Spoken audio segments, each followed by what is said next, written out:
You're listening to the Beercraft Homebrewing Podcast. Tune in every Wednesday night at 6:30 Pacific for a dose of beer and brewing banter with your hosts, Ben Holm and Andrew Ziegler. So hop aboard for a little wit and wisdom in the Pacific Northwest, because it's always beer 30 on the Beercraft.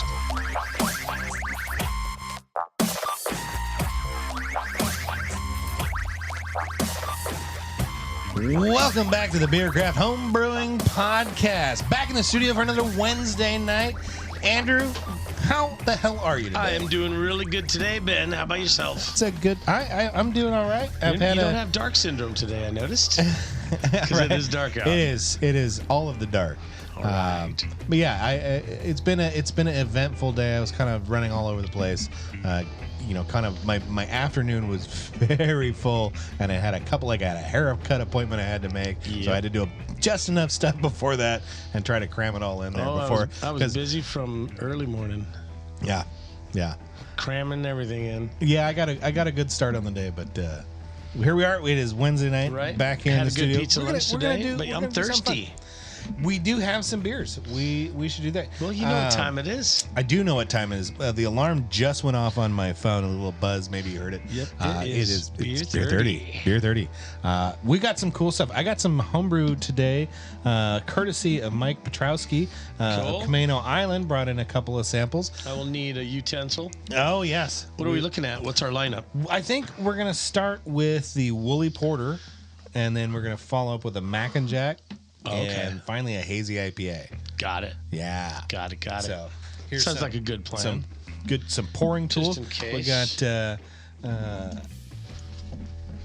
got something for everybody here.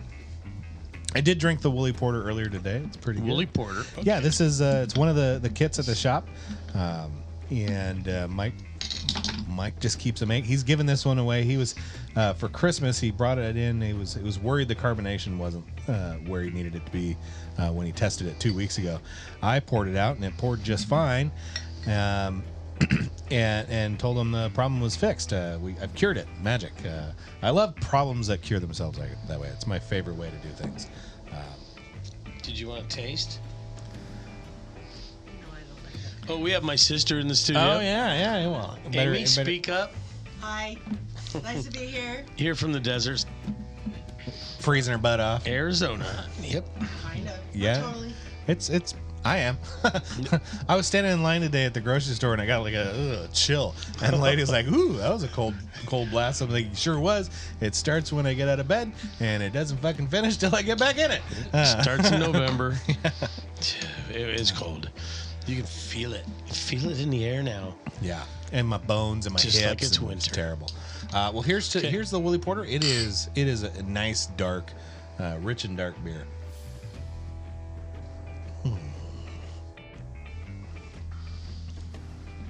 The head poured good. Yeah. This beer kind of a little of a brown head. Not much. Yeah, it's got a little, the roast. I don't have the Guinness, the English roast malt. There's a specific English roast malt that Guinness uses, and it doesn't impact head color. Right. And I found it. I can get it. I just haven't bought some of that yet. Isn't that crazy how the protein can be roasted? No. Isn't that weird? Yeah. There's certain protein inside it all. Cannot be roasted. Can't do it. There's like 1,000 proteins in there. Yeah. Who knows? That Science. one definitely that one's not on my radar. This beer, I've had a troubled history with this particular recipe. We've gone through a couple of revisions on it. Like the old recipe was pretty good. The extract used the Breeze amber malt extract, and after a couple years, and it's good. It was fantastic. We got to a point, though, the sales on amber malt and dark malt extracts kind of really slowed down as a lot of brewers were formulating their recipes with, pale malts and then getting color from the specialty editions. So we sort of retooled the lineup to use pale malt as our base, which if I'm an all grain brewer, it's exactly what I'm doing. So we were launching an all-grain version of the recipe side by side with an extract, and so we were kind of tooling them all to be in line with each other, be as close as humanly possible for an extract and all-grain brew day. And whatever they do to the Brice amber malt extract, they don't tell you what's in there. Like if you look at wheat, it's 50-50 2-row and wheat, pale malt, and it's right on the label. Amber malt, fucking secret. They don't tell you anything. You don't need to know. Right. So a lot of unfermentable sugars in there. So there was a lot more complexity to the flavor profile, and we struggled to find it. To match it. Struggled to get some of that in our beer. So this one I ended up into the all grain. The all grain version was fantastic. It was good. Right. You wanted because we had lots of specialty malts. We had a good malt, base malt profile that was like, it works. It was working really great. But the extract version was just kind of meh. It was lacking with in the depth. amber extract. The one with the pale extract. So I went back to the drawing board and I increased I did two things. I increased the amount of Crystal 80 that's in there to give it a little more sweetness and richness. And I also switched it out for British chocolate malt, which is a little bit darker than say your domestic. Right. This is going to be steeping. Now, I can get some dark extract, right? You can. And again, it's one of those they don't tell you exactly what's going on, but it's easy and it makes some good beers with mix it. Yeah, you could mix it in. You could do all that. Hell yeah. Our goal was kind of to unify the recipe across the two extract and all grain versions. But so I retooled it. That's kind of what I was thinking. Is maybe you can add in some of that darker malt extract to kind of make up for those darker malts gone back that you're going to do in an all grain recipe. We could have just gone back to using amber malt too, based on the original formula, original recipe. Right. This one I am happy with. It's got more character. It's dry finishing, but it's not even with the pound of crystal malt I think that's in there. It's a bit dry. It's still pretty dry. It doesn't have a lot of sweet. There's a lot of the roast character balances that pretty well. Got a little sweetness in there. Is that from the crystals? But it's not cloyingly sweet. It doesn't linger. It doesn't hang out. No. I tend these days towards drier finishing beers. I like a little crisp, a little pop at the I want the beer to enjoy the beer while it's in my mouth. I want to swallow and I want it to get out of the way so I can have some more. Right? I want it. That's what I want. That's how I like my beers. I think some other people do too. I'm sure a lot of people do. Yeah. Drier finishing beers are generally more drinkable just because, you remember some of those like big imperial stouts. Because you can drink more of them? You can drink more of them, yeah. But some of those big stouts, they were so cloyingly, so they coat your tongue. Yeah, we had a couple over the weekend. Yeah, that's all you drink then. And pretty soon you're done with that. Yeah, that's all we were drinking. We were drinking a couple of barrel-aged that's right. stouts. Jen brought in some cool beers for your birthday. Happy birthday again. Oh, thank you. I should have kept some bottles. Yeah. But I never keep bottles. But you were thirsty, so. Oh yeah. No, that she popped a few when I. Obelisk. Yeah, that one was that was like the raspberry coconut. Yeah. Oh, that was a pretty damn tasty beer. Good. I had to go operate machinery, some hand tools. Machinery. Yeah. You're only allowed one beer. I had a very little one because I still had work to do that day. Well, we could have another bottle share one day. Yeah, that'll be good. Not like we don't bottle share here. Right. We do have we got some fun coming. We got that vertical. We got 3 or 4 bottles of Stone Vertical. The Stone Vertical series. I think we have a 8, 9, 10, and 11. 2008, 2009. Are these 16 bottles? 16s or 20s? They're 22s. Yeah. Ooh. So we'll. the sound quality of the show will definitely deteriorate as we get going along when we crack those things open. Or it might last 2 hours. Yeah.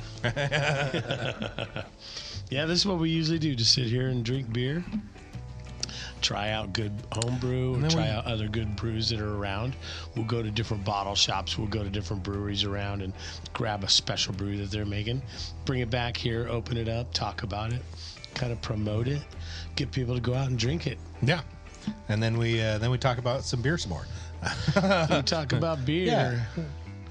Yeah. So, Mr. Mike Mike Petrowski out of Camino Island. He's brought me several to share. And I appreciate it. Thank you, Did you think Mike. his carbonation was a little low or high? It was 2 weeks ago when he tasted it. It tasted flat, but It tasted flat. Today, I the carbonation level, it's prickling my tongue like it should. It had a good head when you pour it. It's not as sustaining. It's not it's not as the head doesn't last as long in this beer. It goes away. Yeah. But on the other hand, I don't want a highly carbonated porter. Mm-hmm. I want it to be smoother. Yeah, and I tend to, their beers I tend to enjoy at cellar temperatures. 55 degrees, it tastes pretty good. Yeah, hell yeah. So that was the porter. We got the Mac and Jack is up next. Right. You would do the honors, sir, so I don't spill on your spendy pewter. Again, that is.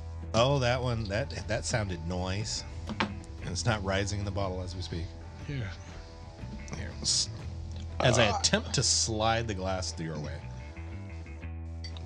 Oh my. Oh, that's got some carbonation, doesn't it?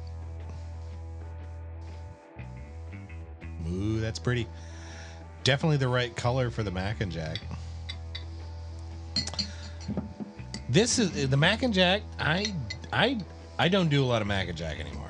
I had a rough night at a bar in the middle of summer with no air conditioning. We went there thinking we could escape the heat with some AC. We got there and it was broken, so we drank beer. I ordered a pitcher of Mac and Jack, and then nobody else drank it, so I ended up drinking the whole pitcher myself. Gallon?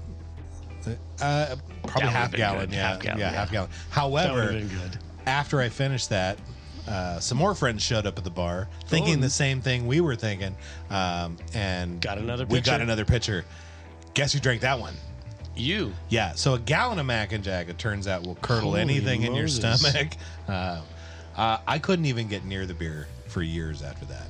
How's it smell right now? It smells like it's been over 7 years since I drank it. So that's I've since been cured of the. It's the right color. Yeah, pretty close.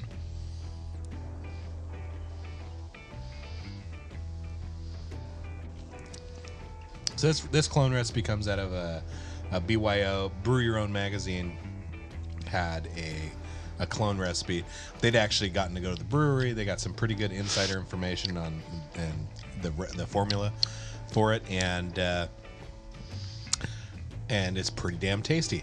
Now, we poured it wrong. Actually, this one would be poured, if it's a bottle conditioned beer, you're going to want to pour it like you would a Hefeweizen.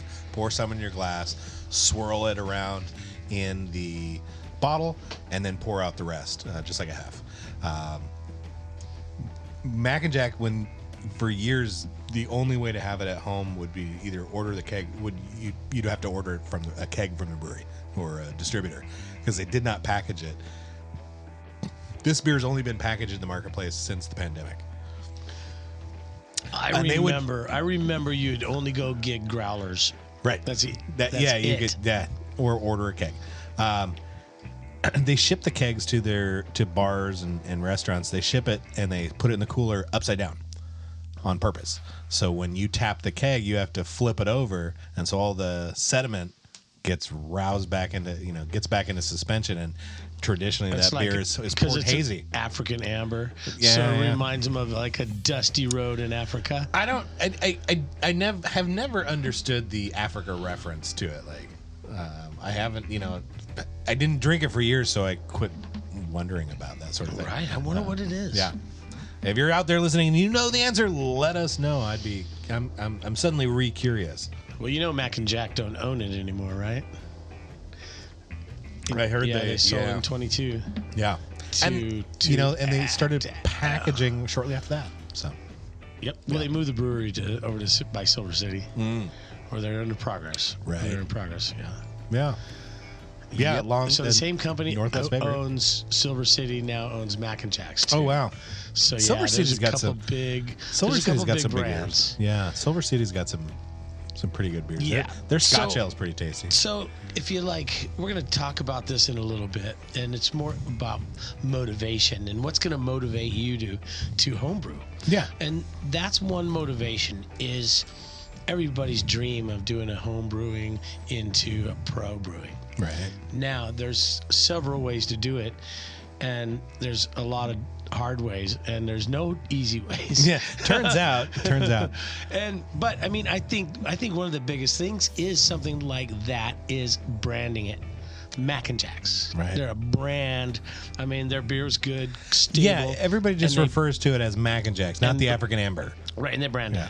it. They have one or two other beers, I think. Yeah. Or they used to. Yeah. But I mean, they weren't called Mac and Jacks. They had an IPA. Yeah, it wasn't called Mac and Jacks. Oh, it sure and wasn't, then when yeah. you couldn't order it either that way. If you got ordering Mac and Jacks, you got Mac and Jacks African Amber. Sure. Yeah. So maybe that was just their branding, and part of that branding really made them stand out. Like we're asking right now, what the hell is an African Amber? Yeah. And Who how come fucking we're- knows? Like, how I come just we're know so Mac and comfortable it's with just drinking Mac it? and Jacks. Yeah. Just drink Mac and Jacks. But yeah, it's a pretty good approximation. Not as hoppy as maybe the original is, so you know you could. I just had one yesterday. Did you? I did. And so how Out of a does it can. compare? You had a fresh version. It compares pretty good. I just remember it being a little. This is a more hop little forward. less sweet. I think the Mac and Jacks was a little tiny bit more malty sweet. I will have to try again. I will have to buy a can and do a side by side. I haven't been able to. I it couldn't get near the damn beer. And the can was definitely clear, and I didn't shake it up. Right. And I was like, that didn't look the It same to me. doesn't have the sedimentation characteristics. Yeah. Right. Well, I guess that does it for. Well, we got Beer another theory, beer. huh? We'll drink another beer here in a bit. We do have we are talking a little bit about brewing motivation this week on the show. I recently surveyed my customers, try to get a handle on what current home brewers need or want for their hobby. What makes them tick? What are their motivations? What are some of the things that are holding them back as we constantly trying to evolve our service opportunities for the shop. Wanted to get a handle, kind of get my thumb on the pulse of what the modern homebrewers Ben, out there.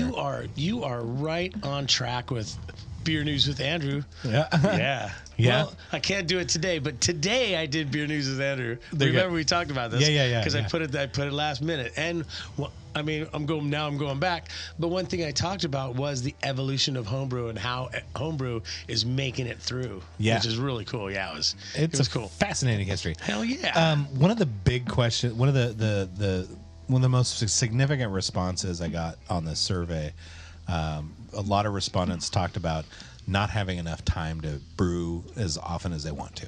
And they've definitely, a lot of people have slowed down on their brewing or slowed down on their drinking, for that matter, as like you see more non-alcoholic options on menus across the board. So there's definitely a little more health consciousness, and I think some of that is due to the pandemic. A lot of us drank a lot for the last. Right, we're like, had a lot oh to my drink in the gosh. last 5 years. Now I got to get outside. Instead of being locked up making beer, I got to Yeah. get outside and run it off. Yeah. I mean, the pandemic did a lot of fucking things. It was weird on a lot of levels.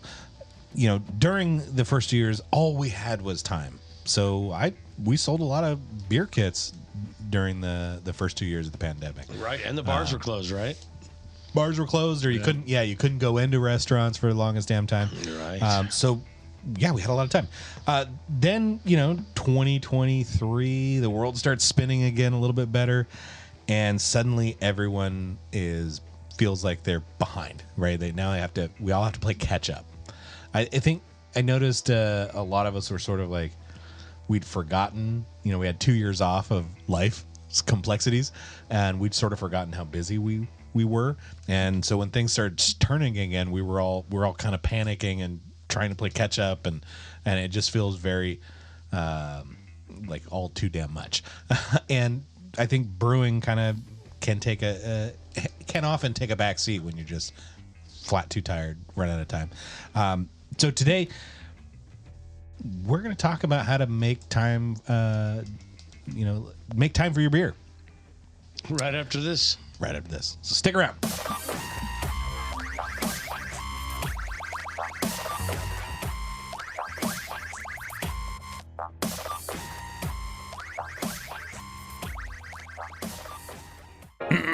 Ten Reasons to Homebrew by Northwest Brewer Supply, Part 1. Number 10.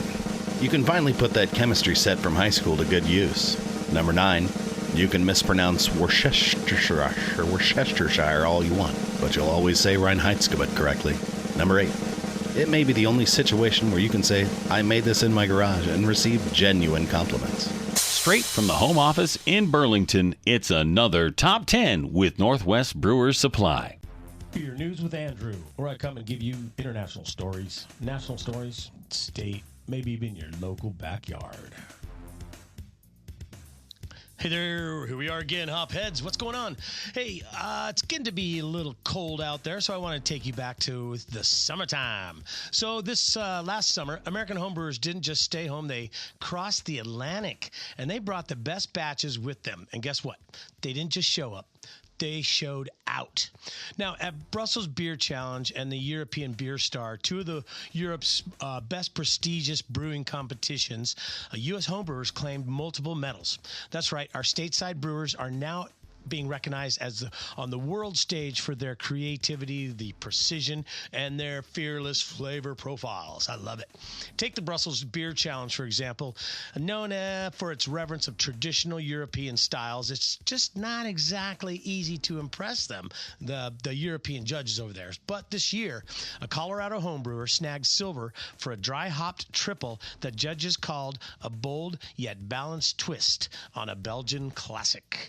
Now, meanwhile, over in Germany, the European Beer Star saw American entries shine in categories like American IPAs, obviously, experimental stouts, and fruit-forward sours. Judges praised the technical finesse and adventurous spirit, which hallmarks all homebrew culture that's matured into something truly world-class. So what's fueling this global glow up? It's a mix of advanced gear, online collaboration, long-term mailing, and a brewing community that's as curious as it is passionate. American homebrewers aren't just following trends, they are helping set them worldwide. As one of the European judges put it, they're not just brewing beer, they're brewing bridges.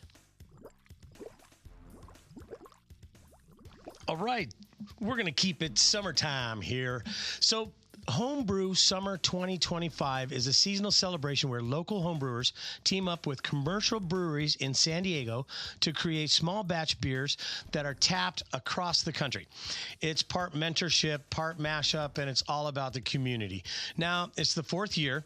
The program has grown from a quirky experimental into a full-blown tradition. Last summer, 21 breweries opened their tanks to homebrewers, resulting in a lineup of beers as diverse as the city itself. Think hazy IPAs, fruited sours, again, botanical saisons, and even smoked fig porter that had folks lining up around the block.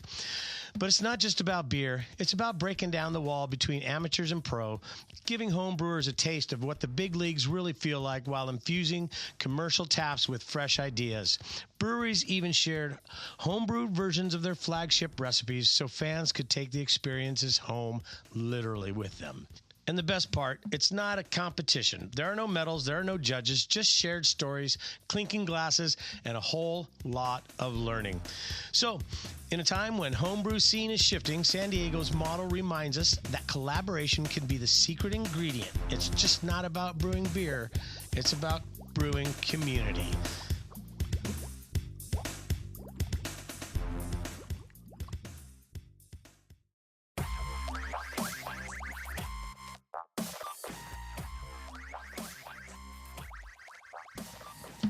Welcome back to the Beer Craft Beer and Brewing Podcast. All right. We're talking about making time for beer, making time for brewing. Making time for this. I know. I think we struggle I'm busy with that. as a one-arm wallpaper hanger, and Well, I've been telling you I'm going to brew all every episode, I'm like, I'm going to get over here and brew. It's been a year, man. Yeah. It has. Yeah. Have I made time for it? No. Yeah. 'Cause I'm I've not been so calling busy. you out with this episode, but look at that. I was like, hey, this is kind of so pointed. wait a minute. Hint, is this a subtle hint? Is this a subtle, not so subtle hint here? I'm not personally calling you out, Andrew, but if it strikes home, I'm sure you are not alone It in does that strike scenario. home right I think here. all of us can feel this one as the demands of our daily life. Our brewing tends to take a back seat to those things. Yep. We're all in the same boat. We all understand the same thing like that. Yeah, so I started thinking about, I've got several books on like better time management and how to maximize my maximize my time to attain my goals. As I'm a serial entrepreneur, I've got not only this show, but I also run Northwest Brewer Supply and 2 spas, and I have all sorts of projects. I've got multiple houses under my care. Need to attend to the various plumbing disasters or electrical fixes, and those you have I'm to the guy I fix. have to do. Yeah, Those you have to address right away. typically, yeah. they become prioritized emergencies. Yeah, they're really little emergencies. Allow me to deprioritize my current priority to fit you into the schedule. My current priority just got sidetracked. So I was looking through some of my notes on time management, and the first strategy they all talk about is like, well, you just got to audit you have to have an honest audit of your time. How much time do you spend on various tasks? And that includes like everything. And the number one thing, and this is part of this is my own demon showing up, and now I have to write about it, and I have to do a show about it. But the time spent on my bloody phone or surfing the internet when I could be doing something else or should be doing something else. So I know, but you might get 10 minutes to look at your phone. You might get 10 minutes 10 times a week, but that doesn't add up to 100 minutes. No. However, you can also find where you have had an idle 10 minutes, but you may have spent 30 minutes doom scrolling Maybe through like so getting, I had 10 minutes to prepare my recipe. right. So taking an honest assessment of check. how much time you spend doing other things that aren't on your goal list, and if brewing beer is on your goal list, can you in fact be wasting a lot of your time? I myself am guilty of that one. That way, I'm personally a little bit guilty. So let's break I'm writing down. this down so that I'm doing it better. Let's Yeah. this is going to be what, a time audit?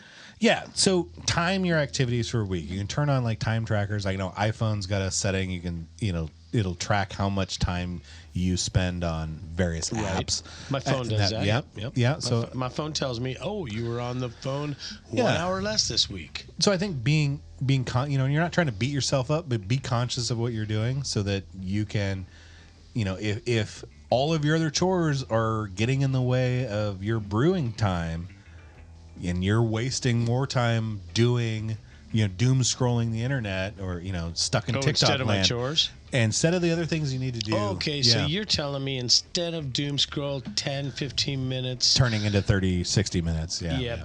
turning into an hour. Now I can use that time to go rake the leaves, pick up the piece of wood and stack them. Finish your work so you can have some fun. Do that so I don't have to do that on Saturday. Yep. Bam, I got a half day on Saturday. I'm ready to brew beer. Exactly. All Exactly right. that. I love this episode. Let's Yeah. get going. Yeah, because like brewing is going to compete with everything else on your schedule, and it's not just your chores. It's time with your family. It's time with your spouse. Yeah, it's everything. Yeah. Your life. So the next item the next thing I started thinking about or came across, there was a thing called habit stacking. Like, and this is kind of like, if I have to go to this job site, how many more things can I do while I'm there? Can I listen to the book while I'm doing the dishes? Kind of like, there's the things I want to do and there's the things I have to do. Can I do them at the same time? And you mentioned like raking the leaves. Like if I get that done early, I can go brew. I started thinking about, well, if I have to clean my garage, can I also make beer while I'm doing it? Oh, I think so. right? Because I have time during the mash. There's a ton of idle time. 45 minutes to rake my leaves. Yeah. If you're doing meal prep for the week in your kitchen, does your oven has your cooktop has 4 burners? Can one of them be making beer? It's already hot. Right? You're already in the kitchen. You're almost saving energy, saving the planet. Yeah. Sustainability is another good thing. Yeah. Does your lawnmower actually care if you pause to go add hops to your kettle? Only if you don't turn it off. Mine doesn't. It doesn't have a give a shit button. Doesn't. And it's not just like your household chores. If you can pause for them, I mean, like household chores, like you were looking for a break anyways. So can you start the laundry and then start your kettle? You can do a lot of things. Heat your water. You probably You shouldn't can- be out there doing cement, messing around with the mud too much. Not that you some don't of those wanna be- active. You're not building a fence every day, but every Don't build week a you've got to fence. do. But if you can could do some probably laundry, go- you got to do some dishes. You could probably Yeah. go nail a couple fence posts up, but Yeah. like I wouldn't go move that pile of trash in order to do the fence posts. Don't go get yourself into some garbage moving. Some of Don't those go, tasks, like nasty building a leaves, shed or yeah. building the fence or stripping Stay the clean. You have to have some clean work to do. I'm when usually you're thinking in brewing. terms of like the kind of idle, mindless tasks we generally have to do, And like remember, dishes and laundry. You're and always shit. having a homebrew while you're homebrewing, so Yeah. this is another excuse to drink while you're cleaning your garage. So yeah, like if you start the kettle and then load the washing machine, dough in and fold the towels, play with the kids in the yards while the kettle's boiling happily in a safe space on the patio. There you go. Like you can still do these things. There's, the active time is not that great on beer, and I know multitasking usually comes up as a big no-no in like time management, like every time management book I've read. Multitasking, focus on your task and you'll be more efficient at that task and you'll get it done faster. Great. That's not the angle I'm thinking about. It's like, how many other places can I just fit this beer into? Right, because we have a task at hand and we have time in the middle of it to do different things. Yeah. Okay. I like to think about setting brewing goals as a big motivator. Maybe you've got, maybe your goal is to brew 10 beers a year, We want to brew that Scotch ale. right? You have a beer you want to brew yeah. that Kilt Lifter Scotch ale. Maybe throw a little bit of this or that in so we can bottle it. That one batch so we can store and give away. So I think goal setting goal setting is really important for anything you want to accomplish. So maybe you want beers for Christmas. You better brew that in October. You need a brewing calendar. Yeah. That's part of time management. You need beer for the 4th of July. Better brew that in May. Yep. Super Bowl is going to be in September. You're going to have to brew in September. Brew in November for New Year's. September for Thanksgiving. Basically anything. Ben, can I hold up? Yeah. Can I hold you? You're really kind of like telling me to brew every month. So If that's your goal. Hey, I'm throwing out the goals you may have. easy to set those Yeah. goals. Anytime you Look at want how to many- share your beer. Look at how many things we have to strive for. Yeah. I say give yourself a 2-month window leading up to any event that you want to be able to share your beer. 5 weeks is the best. 2 months is a realistic, it's I know. on my calendar. No, I've got 2 months. You get it to 5 weeks, and now you have that extra little bit to. I'm not trying to panic myself. I could do it. I could brew a Kvike and have it done next week. That's true. You might set skill-based goals. You want to master a new style. That might be a good goal to add to your add to your list. Never brewed a Kolsch. What is a Kolsch? Find out everything you can. Start narrowing your focus to accomplishing the best Kolsch you can make. And you can do that right here on the Beer Craft. That's right. We got a whole show about that one too. Maybe your I goal think we would have be a whole show about it and a whole show about the yeast for it. Yeah. You might set a goal to enter a competition. Maybe even winning the competition is not your goal. maybe just entering the competition Get to some get feedback. There you Yeah. go. How'd you do? What was this like? It's a way that somebody else writes something down about your artistry. And someone who knows something about Yep. the thing you're doing, so they can give you genuine, honest feedback. It's a fantastic way to really understand your craft. Right. I mean, we're going to do the same see what other thing people. here. Yeah. Speaking of which, we need another beer. Oh, we do. This one we should pause because this one says "open over the sink." Open over the sink. Yeah, it could be a little active. Oh, sorry. Did you hear that blow up? It was big. It was wow. It was a little much. It was definitely. I'm glad we got the warning before we popped the top on It was a little that much. beer. It was a little much. I got a glass of foam. You got a glass of foam? Yeah, I it's got calming about, down. yeah, I got. Did you know that glass. foam is 25% beer? Really? Yeah, by volume. Like By structure? Yeah. Correct. Yeah. That is correct, Yep. sir. The rest is there. Or Cool. carbon dioxide in this case, not air.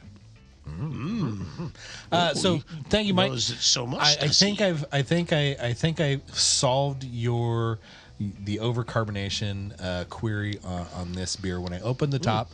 That's pretty good. I did notice there was some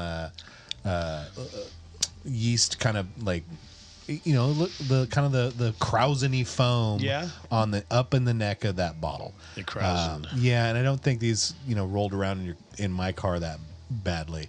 But Did there was you store definitely them some upside down. I don't think I stored these ever upside down. I think Mike stored them upside down. Now either. that could be for when you're going to bottle and you're gonna want to carbonate for the bottling. So there could have been some fermentable sugars left in there, over before when you pack it. It might not have been complete, and that's going to cause. Well, priming sugar is fermentable, or It is. You wouldn't get CO2. Generally, don't but get. There's at 1 ounce per gallon. The amount of sugar in a bottle of beer is not a ton. Right.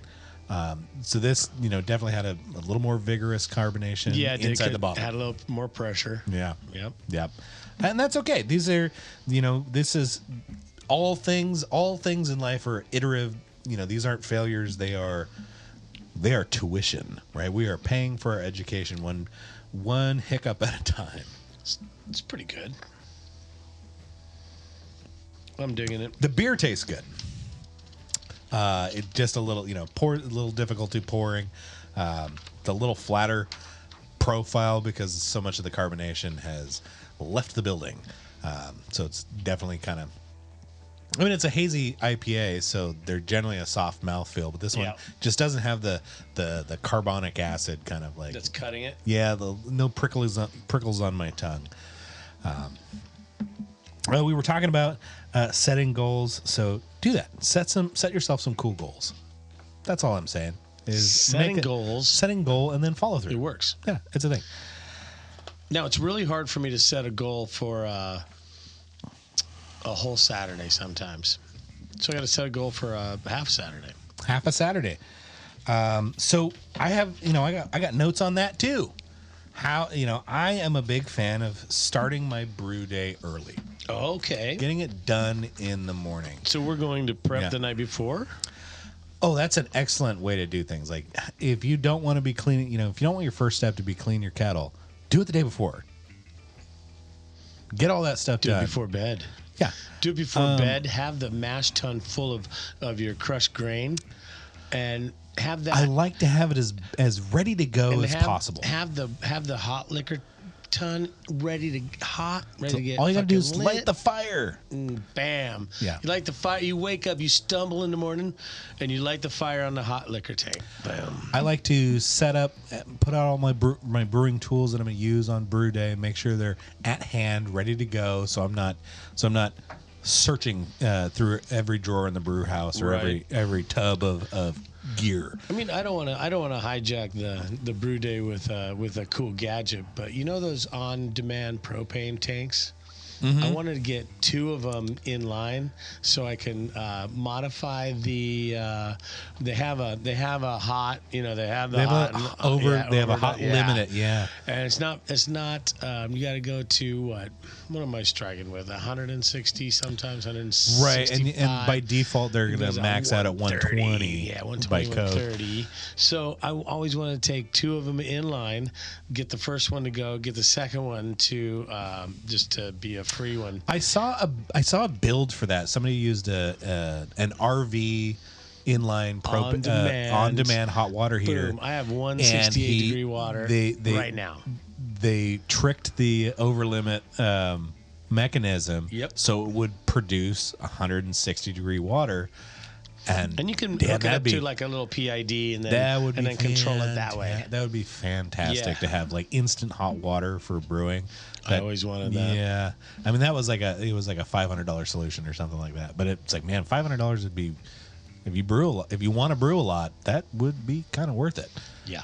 To have instant hot water and not waiting for. Well, if you're doing a propane around a big old mash tun or a big old water tank, it's Yeah. There's for a lot of folks that have these like new like all-in-one electric systems, like the Mash and Boil, Grainfather, Anvil's got it's all one. Electric. Brewzilla. Right. So electrically controlled. A lot of them have a countdown timer, so you can set your how many hours before you want to brew, and this thing will wake up before you do. Wow! And get mashing and start your water. It'll at least get your water hot. I wouldn't load my grains and water the night before. You got the one thing. It's got the water gonna be heating up, and then you've got the screen, the metal net strainer, the mash basket. Yeah, you've got that out somewhere else. I leave my basket in there so it all heats up at once. I'm gonna dough when I dough on an electric system. I'm pouring slowly. I've tried to like slowly lower it in there. Mm-hmm. It's heavy. I mean, you got 12 pounds of grain you're trying to suspend and lower over several minutes to like you're as if you were underletting, say, a false bottom mash tun. Right. And that didn't work. There's not enough water volume in that kettle just by design. So much of the water is the outside of the basket. To come up. It didn't work. Yep. So, however, it will heat the water up while you're still sleeping. So it'll be mash temp or a strike water temperature. Strike water when you're ready. When you get there. Imagine how great it would be to have your first step would be dough in while you're drinking your first cup of coffee. You dough in, drinking coffee. How fantastic! What a fantastic way to start a brew day. You're gonna stir. Yeah, you're still doing that while you're drinking your first cup of coffee, and then you're gonna go start the toast. Absolutely. You can in fact finish your dishes before it's time to sparge. Like you can eat breakfast, do the dishes, and it's time to sparge your. We can say out. 1 hour, right? Yeah. You got an hour in there. Boom! Now we've multitasked. We just woke up. Truncated our timeline. Imagine your whole bash done by 10 a.m. What time's church? And you still have a full weekend. I don't know what I'm going. Beer church. Yeah. They're not too early, are they? 1 a.m. on every other. Yeah. Second Saturday. I think Sunday. Having a brew day done by 10 and still having your whole Saturday or Sunday ahead of you is That's fantastic. You know when you do that, you feel so good. I mean, you're like, I can't believe what I just did. It was like I did something in a whole day, and I still have the whole day. Yeah, that's great. It's pretty slick. I love the little countdown timer on the electric systems. Those are fun. That's buying. That's such an easy setup to buy an extra hour of your life back. Now, what if I just did it all electric? I could just push a button and it would do it for me anytime. All I had to do is go throw the grains in. Yeah, and there's several of those kind of setups. Like the Pico Brew is one, and there was another one I can't remember the name, but both of those businesses they've gone out of business. Did it put it in a fermenter, right? Some of them were like it's your brew stand and your fermenter and your kegerator in one. or maybe it was then the other one, like the Pico Brew was like it was your mash, your brew stand, and your fermenter in one unit. Remember my? But you couldn't make more than 2.5 gallons at a time, and you couldn't do it again. You remember my tier system? It's Yeah. huge. What if you did that? You had the tier system, and then it went down into the fermenter, and then it went one down into the kegerator, and then it was a small kegerator that you could put it against the garage wall, and it goes inside the kitchen. Well, that was slick, like closed loop. I saw one that was like it was a larger system. It would do 5 gallons at a time. It automated your brew day in the system. It fermented right in place, and it also carbonated and served right in place. The biggest drawback, though, was you had to drink all that beer To clean it all. before you could To do it again. start over. Yeah. And at 5 gallons, I don't know how much you drink, but I know for sure I can drink it faster than I can make it. So then you're fine. Yeah, but then you have to wait for that batch to finish. Oh, okay. Well, so now it's at least 2 weeks before you get to drink again. Yeah. 2 weeks to of me no, like you have, 2 you weeks need, of no you homebrew. need 3 systems. No, that's why I always had 3 fermenters. Right. Just make more beer. I'm saying make more beer. Get away with 2 fermenters. So there's some cool ways you can get prepped the night before, get off to an early start. Right. I mean, hell, not sleeping in on a Sunday once a month ain't gonna hurt that hard, especially for all. something cool like beer. The next one, man, create that routine. Schedule it. Put it on the calendar as a no-fly zone. This is brew day. It'd probably be a good one, at least once a month. You know, maybe you're maybe you want to brew every 6th Tuesday or every 4th Sunday or whatever works for you. Whatever your goal is, if you're trying to make X batch, 8 batches a year, what kind of interval do you want? And make those a date on the calendar. That kind of routine, you making it that routine. Routines, man, they're planned events. If it's on the calendar, it is protected me time. There's a funny thing I came across. It's called Parkinson's Law, and it says work expands to fill the time available. So whatever you're doing, if you've given yourself 4 hours to paint the fence, it's going to take you 4 hours to paint the fence.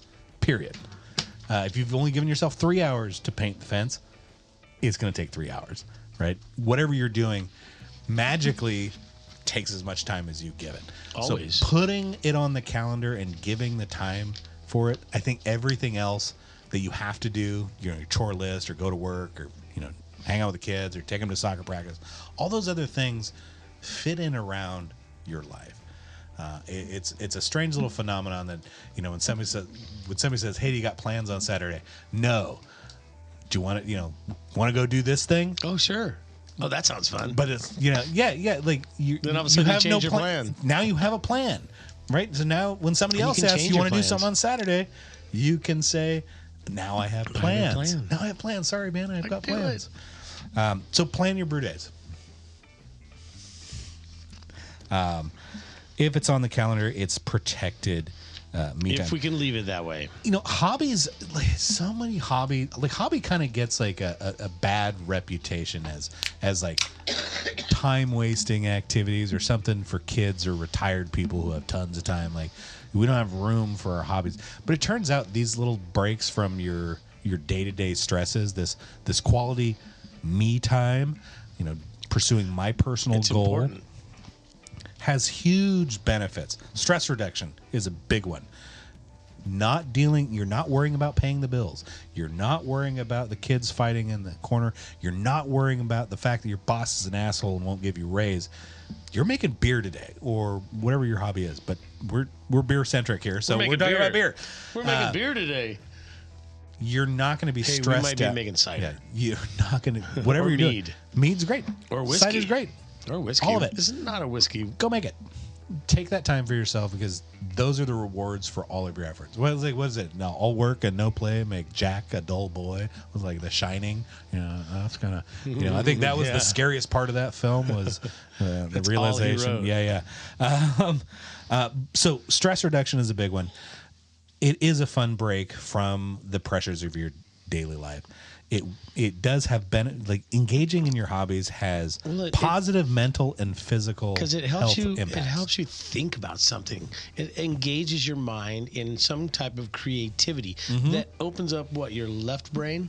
Because a lot of us are probably right brain thinkers. We have a good job, and this gives us an outlet for our creativity. Yeah, confidence boost. You're learning new skills. You feel good about learning a new trick. Yeah. So it makes you more confident in the other things you have to do. Right. Just because you learned how to brew this beer. Come to make some beer and bring it to a homebrew club and watch it get spit out. Yeah. I'm kidding. Only happened to me once. Yeah. So there's a lot of good positive reasons for engaging in your hobby. It's good for your mental health. It's good for That's right. all these things. And I'm still struggling, Ben. I'm still struggling to make it happen. Well, maybe after today, you'll have a better tool set to make a better decision for tomorrow. I think it comes down to commitment, which is making a schedule, putting it on my calendar. Put it on the schedule. If there's nothing on, if you're looking forward 3 weeks and there's nothing on the calendar, put it on the calendar. Now you have a plan. I get wrapped up at work, and you know what? Yeah, we all do. My work wants me to take time for myself on a monthly basis. They're not saying, hey, we're gonna do this, blah blah. But if I asked them, hey, I need a mental health afternoon on the That's fantastic. on the first Monday of every month. This is my scheduled. I'm not going to be in the office this day, and I'm not going to be on my computer this day. That's absolutely fantastic. I love that for you. Because my company respects the need for that. Well, cool. I think they understand that sort of thing prevents burnout.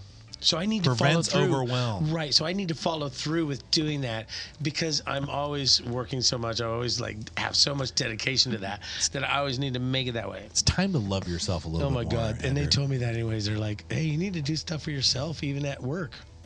Work on my development. Yep. Work on Learn me. a new skill. Yeah. Yep. They're cool like that. Amazing stuff. Anybody from work out there still listening? How do? From the Philippines. So next up, we're going to talk about your actual brew day. What are some of the things that can increase your time efficiency? How can you shorten the interval? Because it sounds like a lot to dedicate 4 to 6 hours. Having one of to those a batch of systems beer. where you can have your wort or your strike water already at the temp when you wake up. That's a fantastic one. But there are other things you can do. One of the big time wasters is wasted motion. And this boils down to is all of my gear where I need it on brew day, or am I running back and forth to the other side of the garage in the middle of a brew session? All those extra steps, they all add up. That's part of your brew setup. Yeah. Yep. Where you have things, where you store things, where you need to get them from. That little dedicated where space is your fantastic. sink? Yeah. So make a little dedicated space for your brewing. So all your kit is right there at hand when you're not running around trying to find it. All those little steps are going to add up. Yep. You need and a sink rob you of and a time hose? and energy Close. and motivation. Imagine doing the dishes every day, and the soap is always 10 feet away from the sink. Imagine how dishes. much more miserable is washing dishes soap if your soap is so 10 feet away? far away. Yeah, that's a terrible song. Another big one for your brew day: organization. Organization will set you free. We talked about setting up your gear before turning the kettle on. If that's the night before, that's a fantastic strategy. But keeping it right I just there want you to remind you to turn the kettle on too, it's time to do that. or turn the kettle off. You know, a great tool for reminding you for those little beeper? the little A little niggly timer? little details. Checklists. They're not just for it's not just a training tool. It's not just for your boss to monitor you. You can go to that little Chinese or Japanese store, Daiso, and buy a little timer. Yep, 1 minute timer. You can set it in increments of minutes or 10 minutes, whatever. Oh, it's perfect. At the push of a button. Boom. Oh, I remember now. I like checklists. I think, do I have my grains in order? Are they milled appropriately?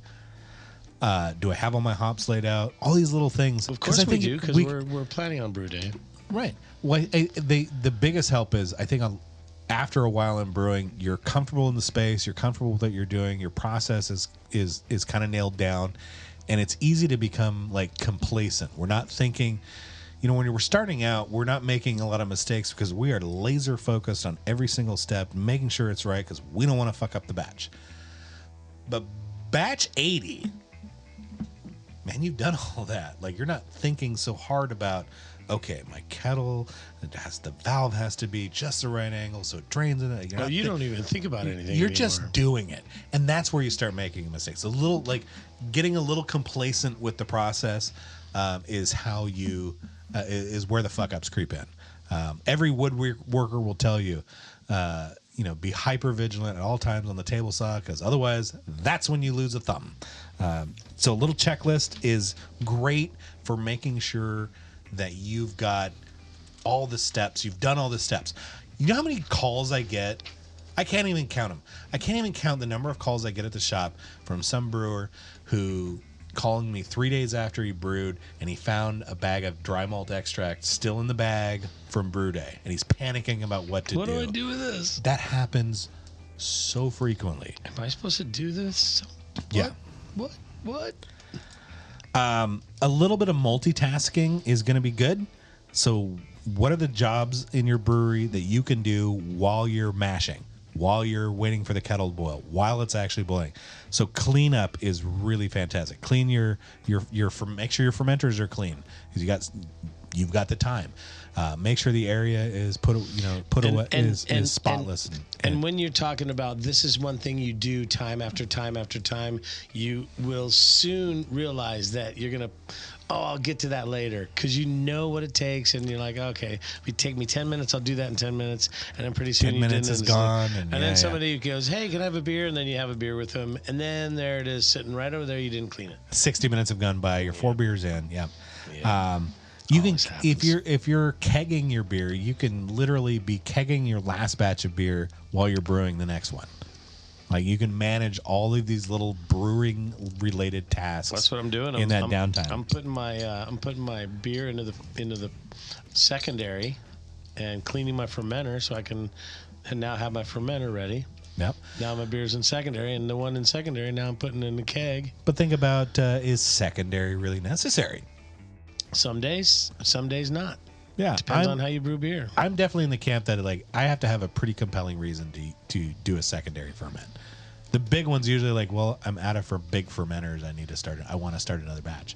So that's a pretty compelling reason to move it halfway through. Because my beer don't last 5 weeks. Most of them, most often, especially in ales, there's very little to gain by transferring to secondary, and it is a vector for infections. Right? You've opened the container, you let dust potentially fall in there, and that could be carrying alcohol tolerant bacteria that are going to earn molds and all sorts of fun stuff. So the chances are a little bit lower at that point, but if they're you clean, keeping the lid on is a 0% chance. You just want beer quicker. Every day, if you're going to secondary. If you're not, don't. Yeah. And I would recommend, if you're not, all you need is two. You're going to need one fermenter, right? Maybe 2 from Northwest Brewers Supply. You're going to need at least 2 kegs. Yeah. Because you're going to use your fermenter over and over and over every week. A couple of kegs. You got to have a place to park this. You're going to brew once a week. So we're talking about eliminating unnecessary steps. What about some other potentially unnecessary or adaptable things that we can do? Who knows? You could do a shorter mash. We could. Most sugar conversion happens in 10 minutes. Most of it's done by the 30-minute mark. There was a read Marshall over at Brewlosophy. He did a 30-minute mash beer experiment. Two identical beers, 2 identical. And you probably couldn't tell the difference, huh? Not a statistical significant difference between a 30-minute and the gravity. Oh, and the gravities were also the same for both of the beers. No way. Yeah. No possible way. The gravities were the same. Identical. There's no way to get. if the conversion happened, what's left to convert? That's true. Yep, if the conversion happened at Right. that rate. Total starch conversion into It sugar. can happen in 15 minutes, actually. Yeah. It can. Yeah. I'm so used to So you can I'm shake- so used to ramping the temp. Yeah. And then I'm when I ramp and that's why I step mashes, because when I'm ramping the temp, I'm just sucking all that sugar right out all the way up to the top. I'm far too lazy for that. So a shorter mash I just temp, want- a 30-minute mash is going to save 30 minutes, man. I just want all the sugar. No sparge brewing is Greedy like that. is a totally viable option, especially in 5-gallon land. If you have a kettle big enough to hold 100% of the water needed for 5 gallons of beer, the efficiency gains versus the time saved, you start doing that kind of math, and you can save 15 to 45 minutes by not sparging and not having to deal with extra resources to heat a second volume of water in a second freaking kettle and do all that kind of fapping math. If you don't want to do that, don't do that. You're going to save a little bit of time there. No chill brewing. Have you ever done that one? No. Now, what is this? Chill brewing? No chill brewing. What's chill brewing? Everything else we do, we have to chill the boil. We're talking about not chilling the wort. Oh, non-chill wort brewing. No Oh. chill brewing. So in Australia, where water had been in a drought for like a decade or Right. better, so water is a scarce resource. So they developed a method they call no chill brewing. Basically, they take hot boiling wort into a thermostable HDPE jug, and the jug is important because they fill it damn near clear to the top, and so the reduction of head space as it cools down in that space, we don't see increased diacetyl production by leaving wort hot, right? Because we still have, increased DMS from hot wort as SMM or S-methyl methionine converts into dimethyl sulfide. I thought they were at doing these temperatures north of 170. larger than life cool ship things where it's a huge surface area where it's cooling faster. There is kind of that old, that was kind of like we were talking about Anchor Steam last week on the show, or maybe 2 weeks ago. Yeah, that was kind of like that. It was a way to chill things But I up. thought we were talking about Australia before. But in Australia, they just put it into these like square jerry cans, and chill it over 24 hours. The next day, they pitch their yeast. Oh, they used to do that at Budge Brothers in Spokane too. Yeah. So that's one less step. So those are all really good strategies of truncating your brew schedule and still end up with 5 gallons of beer. You have to do them all, or maybe you want to. I don't know. If you're pressed for time, if you can reduce a brew day to 2 hours instead of 4 to Just throw an airlock on it and let it chill. They cap it off in the no chill brewing. We'll probably do a show on it. But they cap it off and it chills over 24 hours. Under the next pressure, day, under volume. Under vacuum. there is going to be a vacuum as it cools off. Yeah, It starts must. reducing, but it doesn't collapse the can in a significant way. The next day they'll pitch yeast, airlock, the whole show, and it saves water and it saves time, which is kind of cool. And if that's your goal, that's a thing you can do. See if they had a little oxygen, like little breather valve on there, so as it does expand, it breathes in oxygen. And so my thinking about like dimethyl sulfide or DMS production, I think the closed system is what's keeping that at bay. So it's keeping it suspended, and then maybe it's eaten by the yeast at some point. I don't fully understand the physics going on, but anecdotally, I know lots of brewers. It's very popular in Australia. I know Denny Kahn and Drew Beecham did a whole bunch of experiments, 10, 15 years ago on the topic, and man, they didn't have DMS bombs.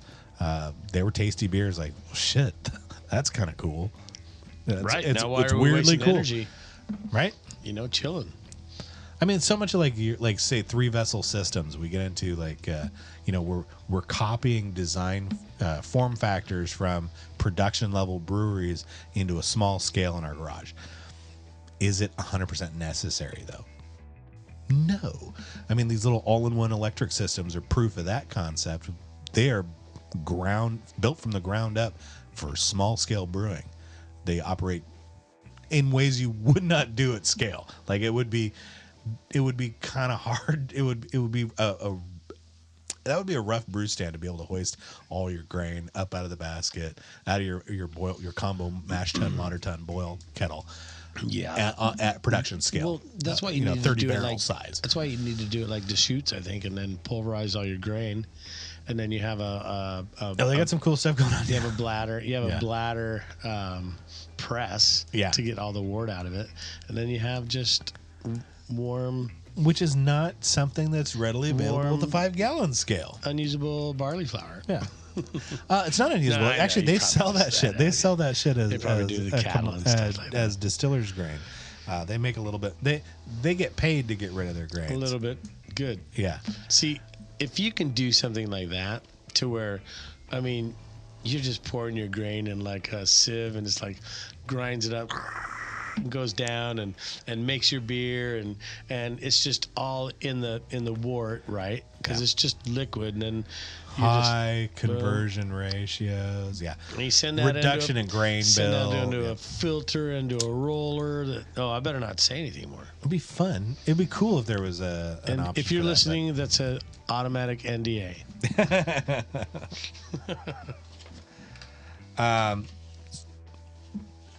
So I think the big deal with our brewing is if you're waiting to finally have free time, you're never going to do it. No time is free.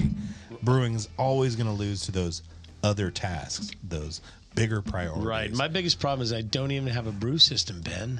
How can I do this? How can I do this? I have to ask a friend. Yep. Which we've done. Yep. Hint, hint. Hint, hint, hint, hint. The show really is just a masquerade to get Andrew to brew. Actually, no, I'm just kidding. It's not. I didn't call you out personally. I didn't write it for that. It was based on this big survey that I did at the shop, and that was like the number one reason I'm not brewing as much is I don't have the time. And so that's I wrong. started brainstorming. Well, We what need kind to- of strategies we need can I do to fix rearrange your that? brain. And that's what this show's about. All right, let's rearrange the brain, and I'll get in there and I'll brew a batch. Brew some beer, man. I have fruit. Fruited beer. I brewed a cider. Yeah, Hey, it's a Berliner Weiss.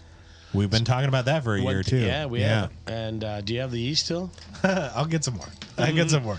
I did, and it went bad. It went bad. It's sitting in the fridge. It's over 6 months old. Oh, well, maybe Yeah. we should just use it. Yeah. Won't Well, work. we'll get some more. It's Let's fine. make a starter.